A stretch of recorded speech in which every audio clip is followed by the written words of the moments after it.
चलो कहीं खाना खाते हैं। टाइम देखा है मिस्टर, कब के 11 बजकर निकल भी चुके हैं। और हाँ, बहुत ज्यादा भूख भी लगी है।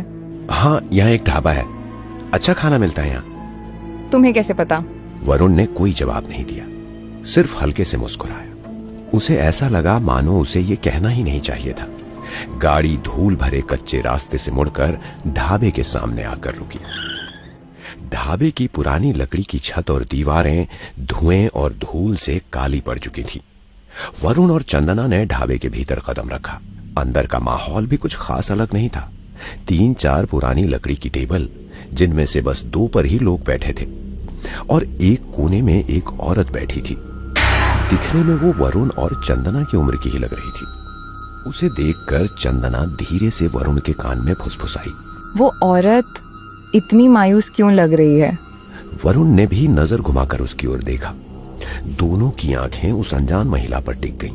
तभी जैसे उसे उनकी नजरों का एहसास हो गया हो, वो औरत धीरे धीरे उठकर उनकी तरफ देखने लगी।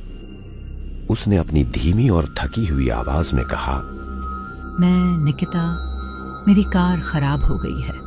बदौली जाना था सेमिनार के लिए, लेकिन गैराज वाला सुबह से पहले नहीं आ सकता। वरुण और चंदना ने एक दूसरे की ओर देखा। सेमिनार? हाँ, मैं भूत प्रेत और आत्माओं पर रिसर्च कर रही हूँ। इसी सिलसिले में एक सेमिनार में जाना था। वरुण ने कुछ देर तक सोचा और फिर सहानुभूति से बोला, अगर आप चाहें तो हम आपको लिफ्ट दे सकते हैं, वैसे भी हम उसी रास्ते पर जा रहे हैं। निकिता ने कुछ पल के लिए वरुण और चंदना को गौर से देखा, जैसे उनके शब्दों को तौल रही हो। फिर हल्की हिचकिचाहट के बाद उसने सिर हिला दिया। ठीक है, धन्यवाद। वरुण और चंदना ने अपना खाना जल्दी खत्म किया और तीनों गाड़ी में बैठ गए और गाड़ी सुनसान हाईवे पर चलने लगी। निकिता कार में बिल्कुल शांत बैठी थी। उसकी आंखें सड़क पर टिकी थीं और उसका चेहरा भावहीन था। तभी चंदना ने हंसते हुए माहौल हल्का करने की कोशिश की। तुमने कहा तुम भूत प्रेत जैसी बातों पर पीएचडी करती हो, तुम्हें डर नहीं लगता निकिता? डर कैसा, वे भी हमारे जैसे ही होते हैं। उनकी भावनाएं भी हमारी तरह होती हैं। बस फर्क इतना है कि हम इस पार हैं और वे उस पार। अजीब बातें करती हो तुम निकिता। भूतों की भी भावनाएं होती हैं, ये तो पहली बार सुना। हाँ, यह सच है। जब तक भूत अपनी इच्छा पूरी नहीं करते, तब तक शांत नहीं बैठते।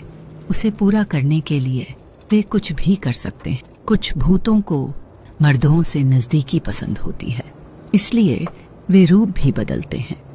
मर्द से संबंध बनाकर वे उसे मार डालती हैं।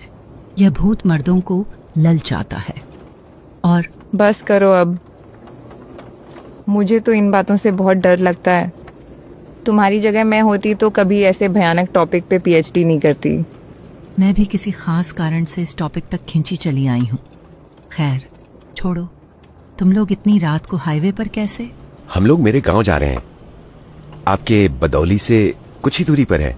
ऑफिस से निकलते निकलते देर हो गई इसीलिए, और अच्छा तो हुआ इसी बहाने आपकी मदद कर सके। जैसे ही वरुण देखता है कि चंदना ने अपनी आंखें बंद कर ली है, वो सामने वाले आईने से निकिता की तरफ देखने लगता है। ये जानकर निकिता भी हल्की सी मुस्कुराहट के साथ आईने से ही उससे नजरें मिलाती हैं। दोनों को एक दूसरे के प्रति आकर्षण हो रहा था। तभी अचानक वरुण की गाड़ी धक्के खाते हुए रुकने लगती है। चंदना जाग जाती है। वरुण बड़ी सफाई से गाड़ी रास्ते के किनारे तक लाता है और गाड़ी बंद हो जाती है। क्या हुआ? गाड़ी क्यों रुक गई?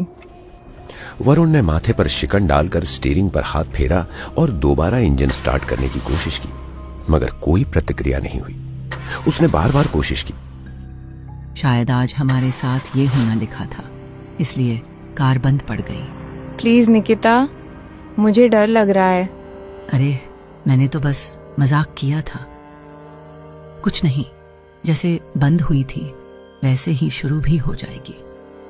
वरुण ने गहरी सांस लेकर दरवाजा खोला और बाहर निकला। उसने बोनट उठाया और गाड़ी चेक करने लगा, मगर कुछ भी असामान्य नहीं लग रहा था। हर चीज सही थी। फिर भी इंजन ने चलने से इनकार कर दिया। चंदना भी बाहर आ गई थी। उसने हाथों को रगड़ा। हवा अब पहले से ज्यादा ठंडी हो गई थी। निकिता अब भी गाड़ी के अंदर बैठी थी।